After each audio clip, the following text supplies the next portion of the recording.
Welcome in to the Young Dad Podcast. On today's episode of Let's Talk, I'm your host, Jay. And I first just wanted to thank you guys. I've had a lot of fun. I've really enjoyed doing these Let's Talk with you.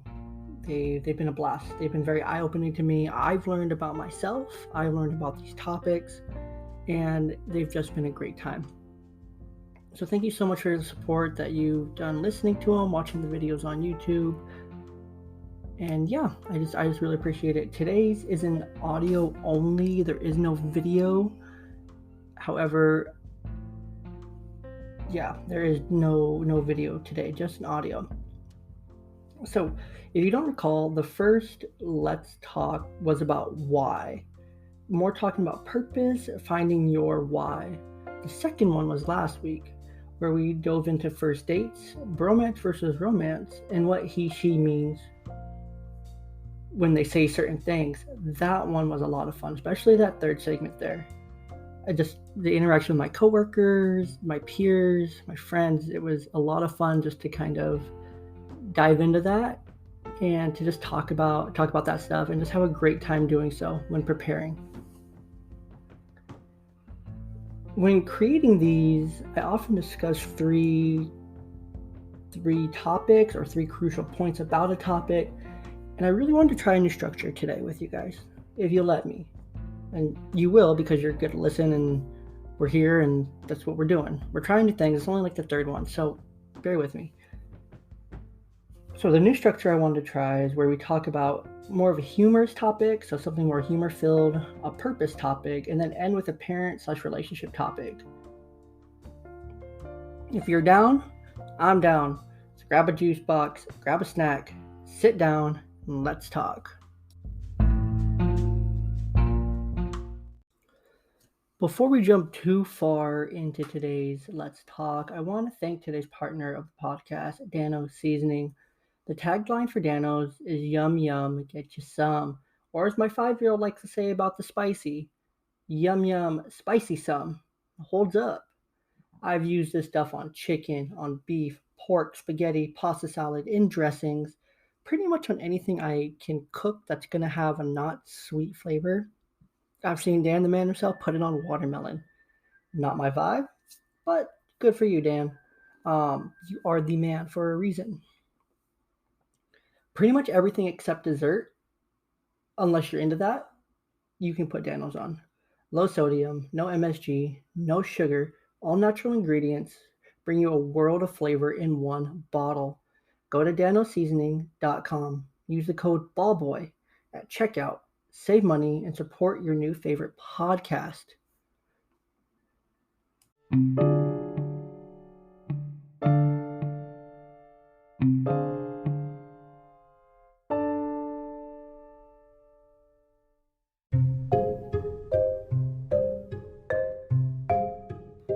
All right, so we are back. Yes, you should write that down because you will forget. Please take it from the guy that's had 5 concussions and write it down. Trust me, it's no laughing matter, even though it can be, and we're going to add some humor to it. But also, seriously, you should write it down. The concussion stories, I'm sure you're thinking I'm about to get into those. Those are for another time. Maybe eventually we'll get into my 5 concussion stories. They're really not that exciting. They're really just dumb head injuries, I would say 3 of 5 were self-caused. And yeah, that's kind of where we'll stop with the whole concussion thing. However, how often do you or I or all of us forget something at the store, at work, at home, whether it's a chore, a task, an appointment? How often? I'll give you a second to think about it. You're already screaming with the answer. It's all the freaking time. All the freaking time. We're in hustle bustle culture. We're in hustle culture. You know, it's just how it is. We forget things because we're so busy all the time. The focus is on being busy all the time. That's one of the reasons I forget, just because I'm busy and I'm always thinking of like 3 things ahead and not focusing on where I'm at in the moment. That's my fault.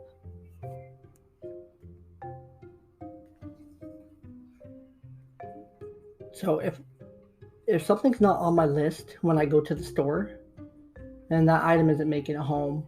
I ran into this once when I was making my world famous cinnamon rolls. I'd run out of yeast. I knew I was making cinnamon rolls that night. Before I went to the store, I didn't check to make sure I had enough yeast. When I was at the store, I didn't think maybe I should just grab some extra ingredients. I had grabbed extra sugar, I had grabbed extra flour, extra vanilla, but I didn't grab any extra yeast. I'm pretty sure I even grabbed cinnamon. I was making cinnamon rolls. One thing you need for my delicious cinnamon rolls is yeast, because that's kind of, how you make baked goods is with yeast. So I had to ask two of my neighbors, no yeast, because who bakes from scratch anymore? Not really anyone. Maybe me. And it was like 8 o'clock at night, because that's when I finally gotten around to making these. My cinnamon rolls take at least like 2-3 hours to make total. They're a labor of love. Okay, so what do you do?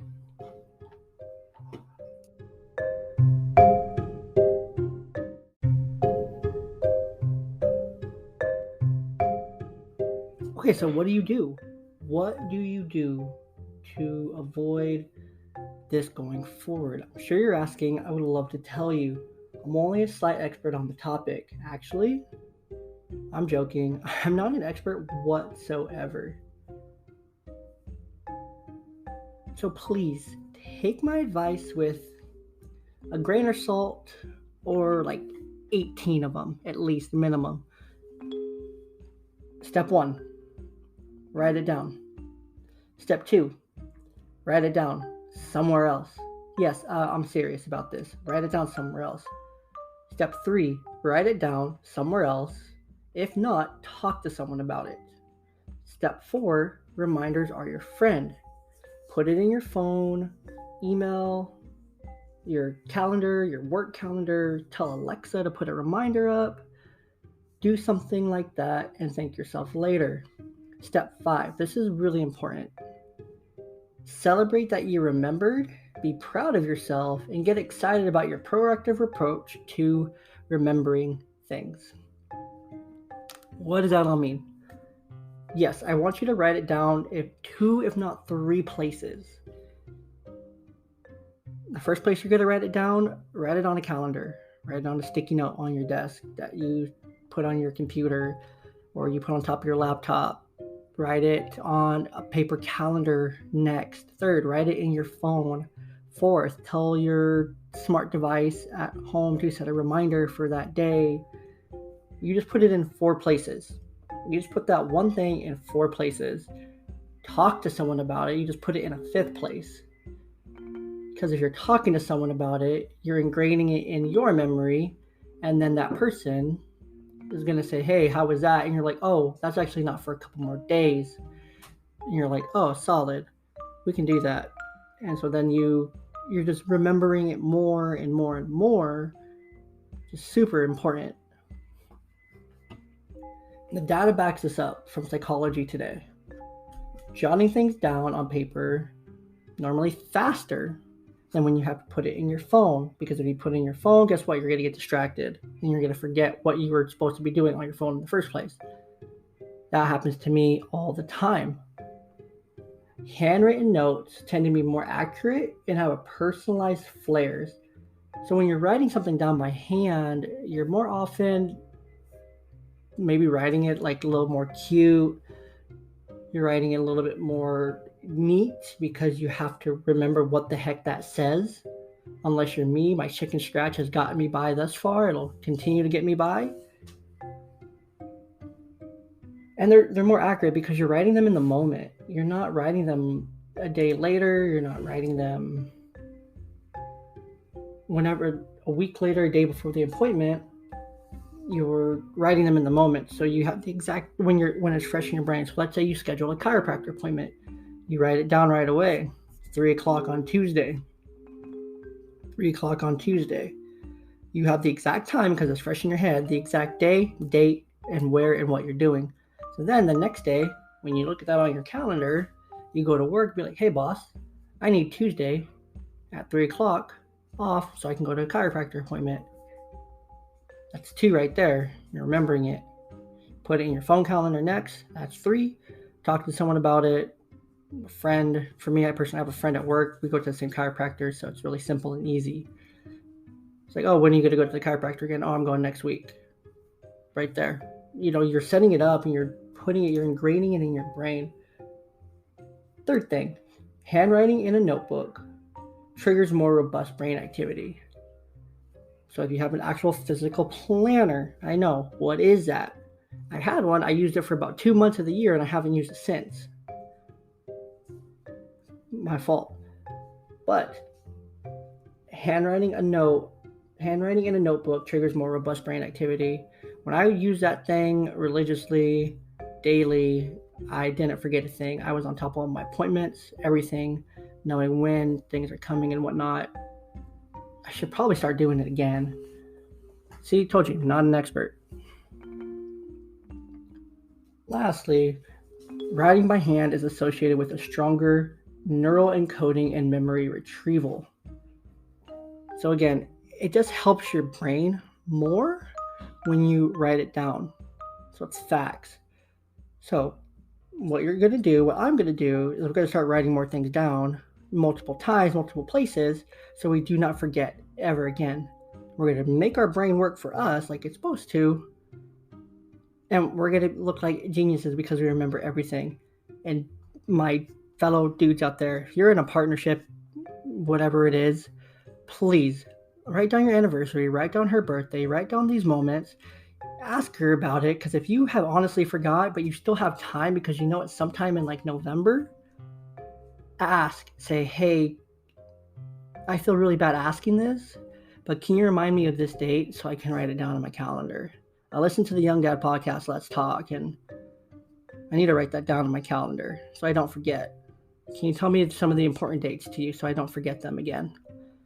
You just went from doghouse, because you probably were going to forget, to partner of the year. You're welcome.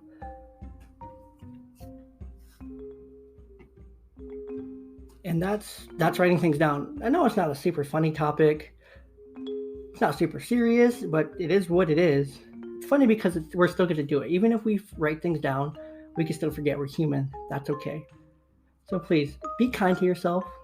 You got this. And let's jump into our next topic.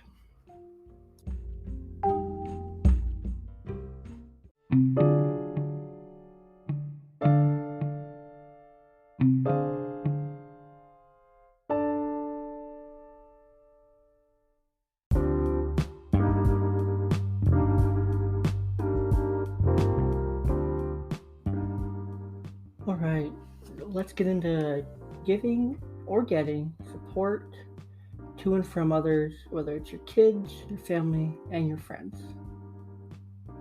There are a few people in my day-to-day life that I give support to. Myself, my kids, my family. That's about my entire list. It's not a very big list of people that I support on a daily basis. You could throw in work, but that's not a genuine support. That's a paid support. But I guess it's a support nonetheless. There are a few people I get support from. That list is about the same. Myself, my kids, my family, and a few friends. Getting support looks a little different, but I want to share with you one way how you can get or give support by asking a straightforward question to yourself or to others. Now, I'm sure you're wondering, I know how to get support. I just ask, or I just give it freely. Well, are you giving the right support that person needs, or are you getting the right support that you need? I want you to flip that question. I want you to ask this question to yourself, which I'm sure you're wondering what it is by now. Which one will help you best? Talk about it, have a distraction, or give space? Again, that question. Which one will help you best? Talking about it, a distraction, or space? Now you need to ask yourself, when you need to flip that question on yourself, ask yourself, do I need to talk? Do I need space? Or do I need a distraction? Once you answer that for yourself, you'll know what kind of support you need from others. Whether that's going to be a talk, a distraction, or space. Please answer that for yourself before you go looking for the support. Because no one knows how to support you unless you tell them, hey, I need this kind of support.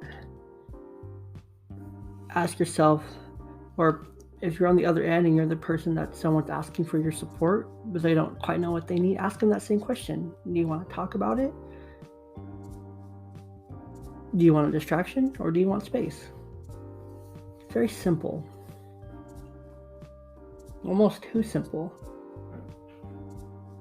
The first thing to do when you're finding that you need to find the space to calm down, to know what kind of support you need, find your breath. I know that sounds cliche, but find your breath, please. Before you start searching for support, slow down. Take deep, focused breaths to be able to calm down in the moment, initially to curb your reaction. If you need to talk, find someone to talk to. Think through what you want out of the conversation and ensure that it's clearly communicated to who you're talking to. If you want advice, ask. If you don't, and you just want someone to vent to, say that up front. Hey man, I had a really crappy day and I would really like to talk about it. I'd really like to just vent. Is that okay if I do that with you? Hey, I had a really crappy day and I've had a lot of crappy days and I don't know what to do different and I don't know how to change it. Can you give me some advice? It's that simple. It's all on you to ask for what you need when you need that support. If you need space, take the space. Remove yourself from the person or the thing that you need to. Walk away, go for a walk, play some video games, read a book, take a shower, whatever works for you. Take that space to breathe and find clarity you need to return calm. Now, taking space is a simple removal. Removing your mind, removing yourself from it to calm down and to process. So just like talking, you're still processing while taking space. You're processing what's going on, you're processing within self, you're processing those emotions, and you're taking yourself away to de-escalate the conflict if there is one. Or just to take time to process. That's the biggest thing with space, is that you're just taking the time to process with yourself. It's very important. Now, if you need a distraction, ask for that distraction from someone or give it to yourself. Much like taking space, however, you are intentionally just distracting your mind from what is going on. You're focusing on not thinking about it and calming down that way. Again, when it comes to a distraction, you're completely shutting your brain off. You're not thinking about it, you're distracting yourself to cope, in other words, which is fine, because every situation is going to need a different reaction, a different form of support from yourself. Go bowling, go for a hike, build or create something, and totally take your mind to another place for the time you need. Yes, take your mind, you're not processing, you're not thinking, you're just totally distracted. Whatever was going on, you almost forget about because you just distracted yourself. Go fishing, go hiking, do something to distract yourself. And a couple quotes on the matter here. We're not doing one of those things where you need them to ask you questions so you can get comfortable talking about your feelings, are we? Alex laughed. That never works, so let's not do it. James S.A. Corey. I really love this quote because so often we're talking to someone, if we're talking to someone we're really close to, we often don't need that time to get comfortable. Most people, if they care about you, they'll be able to tell that there's something up. If they don't, they'll be completely oblivious. And that's a big difference right there. If they care even a bit, they'll be able to tell something's up with you by looking at you. If they don't, then the opposite. I'm not sure who this one's by, but your feelings are valid. You have every right to feel whatever emotion you want. You aren't being dramatic. You aren't over-exaggerating. You're feeling, and that's okay. It is okay.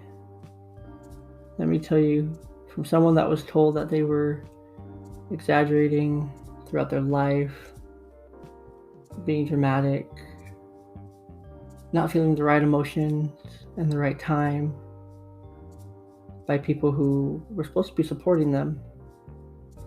It's hard to get past that. It's hard to grow. It's hard to overcome, but here we are.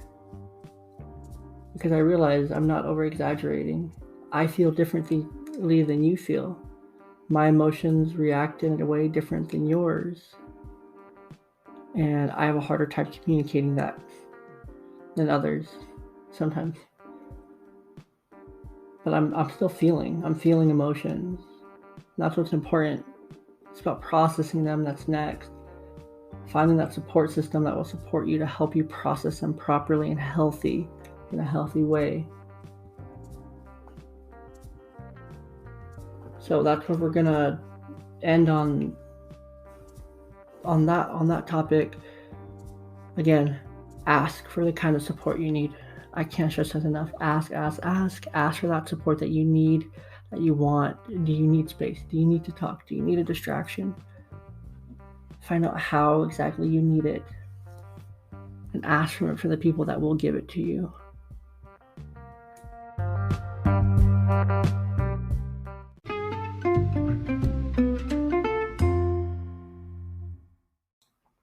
Ad break. So before we get into our last and final topic, there's one very important brand that I want to mention here before we jump into the final segment. The Coldest Water, or the Coldest brand. The Coldest brand is an incredible partner of the podcast. When you use the code ballboy10 at checkout, you can save 10% on your own fancy smancy new water bottle, custom dog bowl, pillow, bed, full body ice pack with that discount. Takes 3 seconds to use the code ballboy10. You save 10%. You support the blog. You can get some amazing high quality water bottle or other cooling product. Check it out today, coldestwater.com, and use the code ballboy10 at checkout.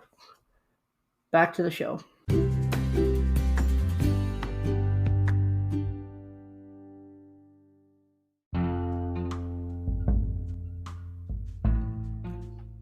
All right, our last topic today. Our parenting/relating topic.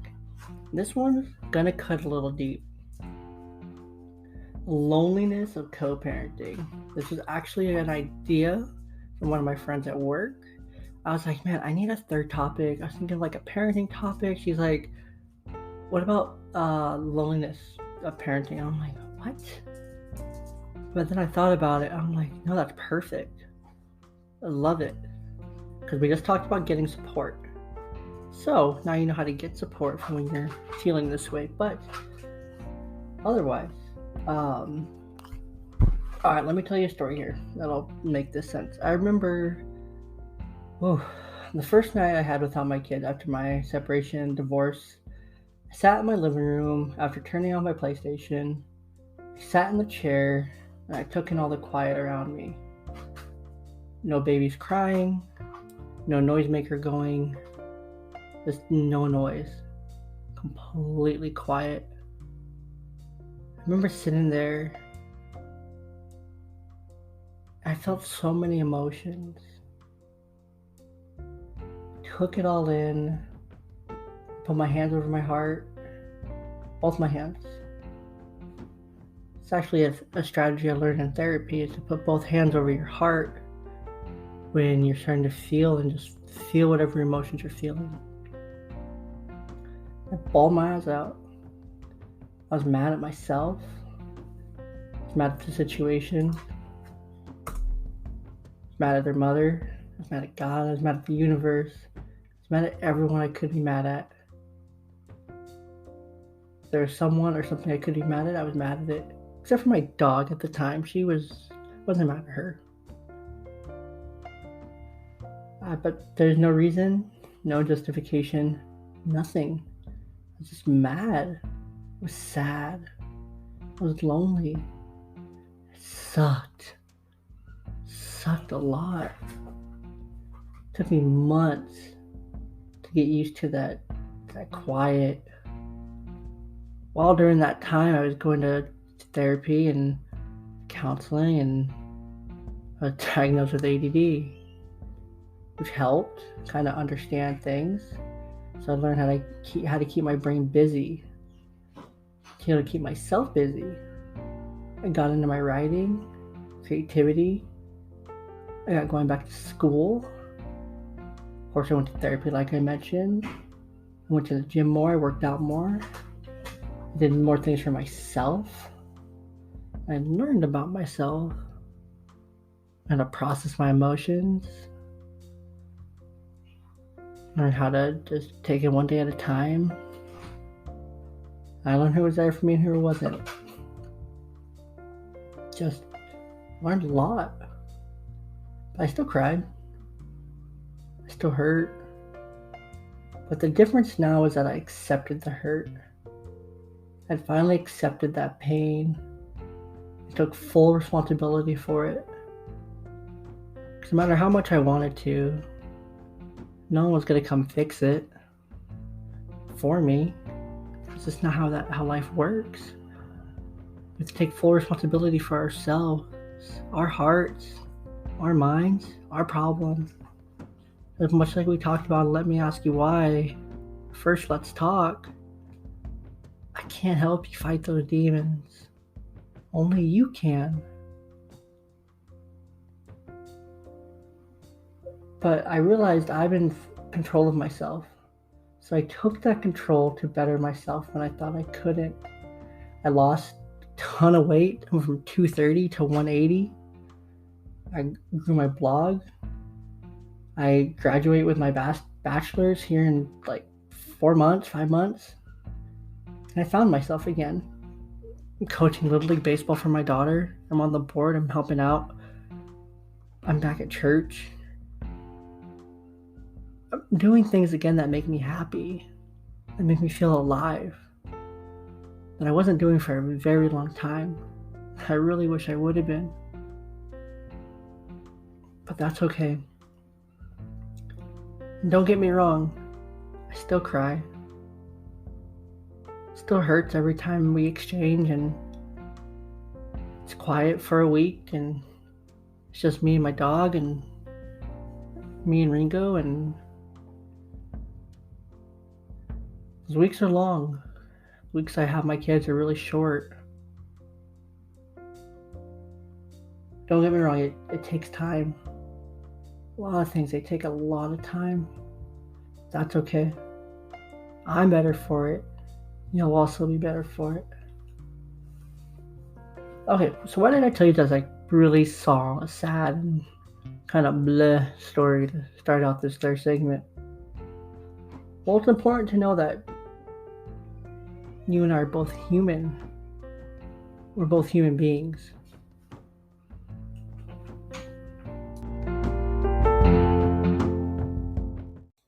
Okay, we're back to finish this off. This is my third time sitting down to record this episode. Life, man, I'll tell you.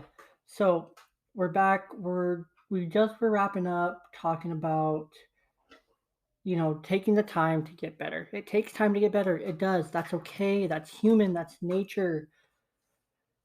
But parents, I have to talk directly to you.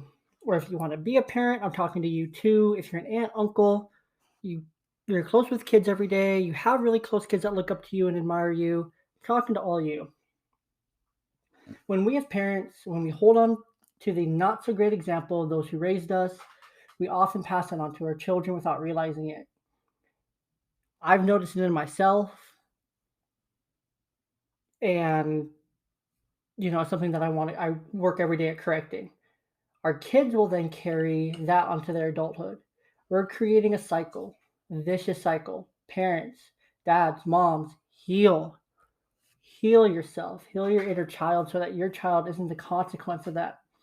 Love yourself in ways that you weren't loved, and love your kids in all the ways you wish you were loved. Create a better future for them and break the cycle. It's one of the hardest things when it's my week, and all my kids say, or my older one says, not all she says, when she says it, I want to go to mom's. They want to go to their moms. Now, there is psychological differences between dads and moms, emotional differences. There's just big differences between dads and moms. Dads, we're never going to compete with moms. It's just the way of life. But if you're co-parenting or you're a single dad, you know how hard that is to hear those words. Or if you're a single mom, you know how hard that is to hear that they want to go back to their dads or they want their dad or something like that. Personally, my kids are blessed. They have two parents who love them and are very capable parents for them. Their mother, despite our issues, fine mother to our children. However, it still really sucks when I'm spending my weeks with my kids and my 5-year-old says she wants to be at her mom's for whatever reason. But what do you do to kind of come back against that? Because that immediately, kind of makes me feel like a lesser parent. That makes me, kind of be like, oh, I'm not good enough, parent guilt, parent shame. What do you do? Personally, I stay calm. I don't get upset. I ask her why. See, going back to that why. I ask her why she feels that way. Often, it's because maybe there's something fun planned in a week or so, or maybe she just misses her mom, or maybe there's something more there. Maybe I'm not giving her the attention she needs, and that's how she can start the conversation and get my attention. Whatever it may be, stay calm. Because often it's probably just because I'm not doing something with her that I said I would, or because I forgot. I'm human. I didn't write it down. Or if she needs something from me, she wants to start that conversation, and she knows that'll get my attention. And we can then have that conversation. Lastly, I want to talk about loneliness. Loneliness is a part of being human. It reminds us that we are not complete in ourselves. David Runcorn. If you're feeling lonely, know that you'll always have books to nurture your mind, hands to create and explore, wind to calm your soul, breath to soothe your nerve, nature to soak your worries away, and stars to decorate your dreams. Emma Zoo. Now to recap, I hope that you enjoyed today's Let's Talk. I hope that after today you write that thing down you know you should. I hope you can give and get support when needed.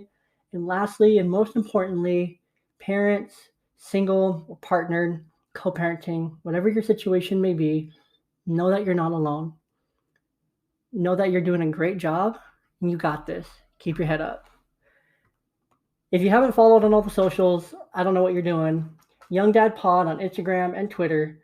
Subscribe on YouTube, subscribe on Spotify, or wherever you get your favorite podcasts. We're on Anchor, Spotify, Google Podcasts, Amazon Podcasts, and a couple more. So wherever you get your podcasts, we're there.